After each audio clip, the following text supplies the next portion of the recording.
What's up? Welcome to the channel, Detroit Poker. In this video, we're going to be talking about a hand I played at 2-5 no limit hold'em that I thought was pretty interesting. If you like my content and want to contribute to the channel, drop by the website, detroitpoker.net. I got some new merchandise coming out, hats, zip-ups, stuff like that. If you're looking to take your game to the next level and you're a beginner or inexperienced player and you want to become more profitable, you can definitely hit me up for some personal one-on-one coaching. I have thousands of hand histories to go over in a pretty interactive format. If you want to, reach out to me, livepokerplayer8@gmail.com, or visit the website, detroitpoker.net. I'm playing here in Detroit, 2-5 no limit hold'em. I'm under the gun, and I have approximately $1,300, and we look down at ace-2 of hearts. I would describe this game as not super duper aggressive, but it's not a bad game either. So I decide to raise to $20, which is my standard. I don't really like to limp a lot, and I do want to kind of play this hand, but this is kind of speculative, I would say. Raise it up, $20, and the first player in the pot is under the gun 1. He is seated on my direct left, and I would kind of describe him as sort of like a tight passive player. When he makes his call for $20, I would expect him to have a decent hand. He's not going to call me with garbage.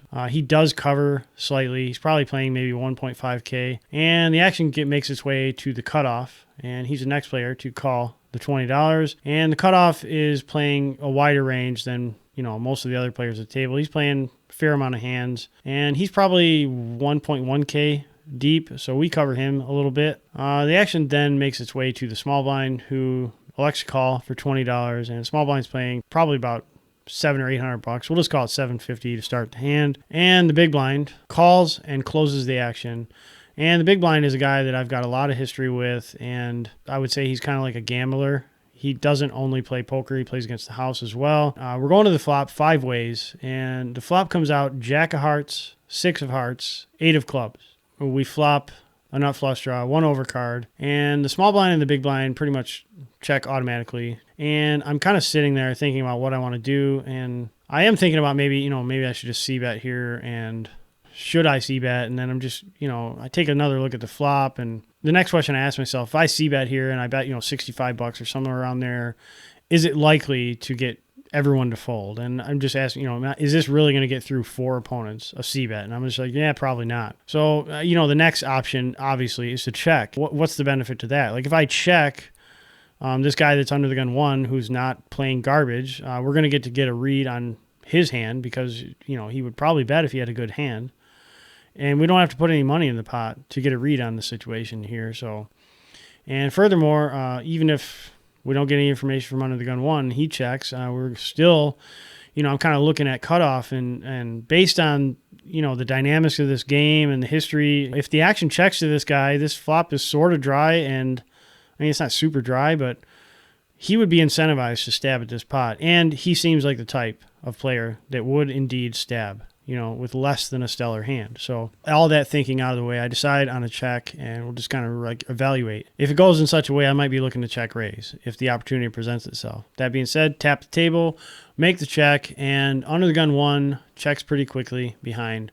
So that's, kind of like a little tidbit of information. I think if under the gun 1 had a hand worthy of betting, like top pair with decent kicker, he would have already declared that by placing a bet, which he doesn't. So the action gets to the cutoff, and he places a wager for $25, which is, about quarter pot, so it's a pretty small bet.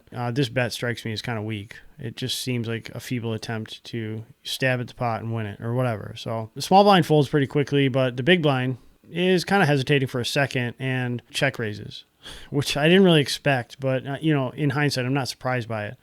So he decides to put a check raise in for $75, and the action's back on me, and I'm just kind of thinking about, what do I know about this big blind, the history between us and whatever. I've got extensive history with this guy. He doesn't necessarily have to have 2 pairs or better to check raise here. I'm fully aware that this guy probably recognizes the same weak bet sizing that I recognize, and types hands he might do that with. I don't know. I've seen him check raise with top pair before. Definitely I've seen him check raise a top pair. I've seen him check raise with less than top pair. The first thing that comes to my mind is, maybe I could cut a re-raise and just steal this whole pot right here, right now. I start thinking, well, I got $20 in this pot right now, and it's already gone bet and then check raise to 75. And I'm like, what about the off chance that this guy actually has a good hand in the big blind? And he's just looking for some action. What if it backfires and I cut a 3-bet and he goes all in? And now I got to call off, $500-$600 to see a draw when I could have just, called this 75 bucks and whatever. And obviously folding is out of the question here. So if I call, what do I expect to happen?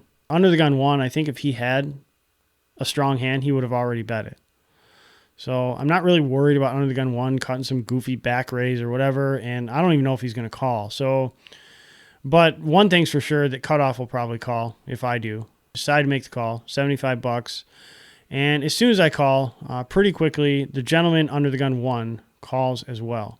Under the gun 1 apparently likes this flop enough to put $75 in. So we're going to have to just kind of tread carefully in the future, whatever. So the action gets to the cutoff, and the cutoff does hesitate for a little bit and ultimately decides to make the call as well and close the action. So we're going to go off to the turn 4 ways, and the turn comes a 9 of hearts. So this is pretty good news for me. Now, I'd just like to point out that I had a pretty bad March, pretty unlucky in a lot of situations. So I'm pretty happy with this 9 of hearts.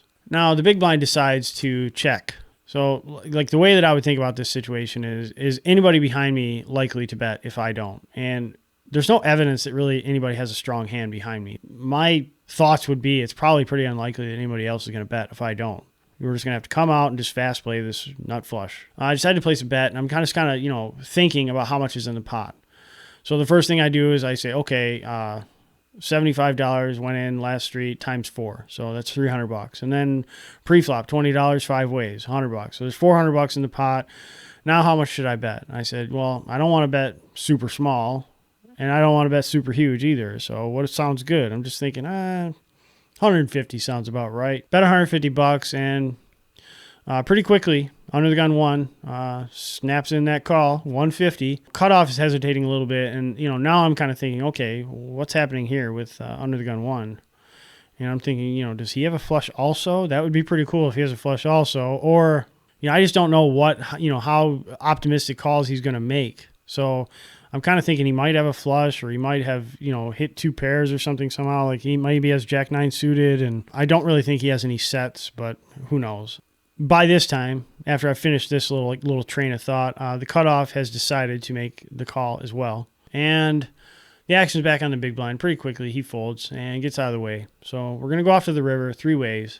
And I remember thinking very distinctly, I remember this, please do not pair the board. I don't want any bullshit. I don't want anything happening. I don't want this hand going awry or nothing like that. Once again, I'm kind of have a little bit of accumulated emotion.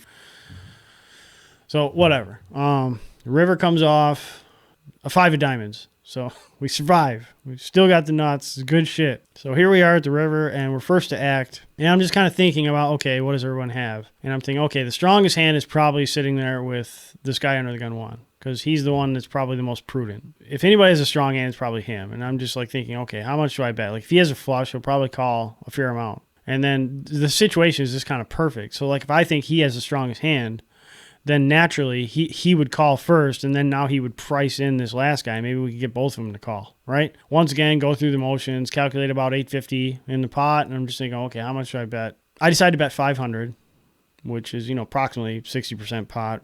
Under the gun 1, within 2 Mississippis, just snaps in the call. So insta call, 500, he just throws in 5 black chips, and now it's on the guy in the cutoff, and like he goes into the tank, like for real goes into the tank. So at first he starts out, just tanking, just sitting there. And then he asks the dealer, is there anybody else in the pot behind me? And the dealer says no. And he says, everybody's gone except for them 2 and me. And the dealer's like, yeah. Now he starts talking out loud to himself, basically. And then he turns over his hand and exposes his cards. I don't know what the point of doing this is. Technically, it's probably against the rules because there's 3 players in the hand. But whatever. I don't know what to make of this, and I don't want to say anything because I'm in the middle of a big pot, and I don't want to say anything to give myself away. But the guy turns over Queen 10 offsuit, and it's black. So he has the nut straight, and he's thinking about making this call. Just kind of bring you up to speed. I'm in the 1 seat. The under the gun 1 is in the 2 seat. This guy's like across the table from me. So he's kind of like in the middle of the table on the other side, and his girlfriend is seated at an empty table behind him. So at first he kind of slides out of the way and gives his girlfriend a look at his cards, and he just says, I don't know if I should make this call or not. And the girlfriend says nothing, and then, he just starts talking out loud. I don't know, one of you guys could have a flush here, blah, blah, blah, blah, blah. And he's doing this whole like little out loud thinking. And then he kind of scoots back and he scooches up to his girlfriend and he's kind of talking to her, hush hush tones. I don't know what they were saying because I couldn't hear, but he was probably asking her what he should do. And, you know, while this is a violation of the 1 player 2 hand rule, I don't know how to react to this situation. So I sit there patiently and just wait. If I had to estimate the length of time that this whole process takes from start to finish, when the action was on him till he finally decided on what to do, it probably took 5 minutes. Ultimately, he says, man, I'm going to fold. And as soon as he says, I'm going to fold, I snap open my hand. And at the same time, Under the Gun 1 is snap opening his hand. And I get a quick look at it, and it's King 10 of hearts, but he flips it back face down again. So we're going to scoop this pot here. It's a pretty decent pot. Obviously, if you have any thoughts, put them in the comments below. Try to be gentle. Don't berate me for opening pile of shit ace 2 of hearts into Under the Gun or whatever. Constructive criticism is appreciated. So anyways, I would like to close this video by once again saying thank you for watching my content. And if you decide that you want to support the channel, please go to the website, DetroitPoker.net, and check out some of my new merchandise. You could hire me for private one-on-one coaching via Zoom. Remember, I have thousands of hands in an interactive format to help you develop your thought process and win more money at the table. Take a look at some of my other videos. I have lots of them. Look at my live streams also. I got pretty informative live streams. So I'll see you in the next video. Hope everything's going well with you and yours. Take it easy.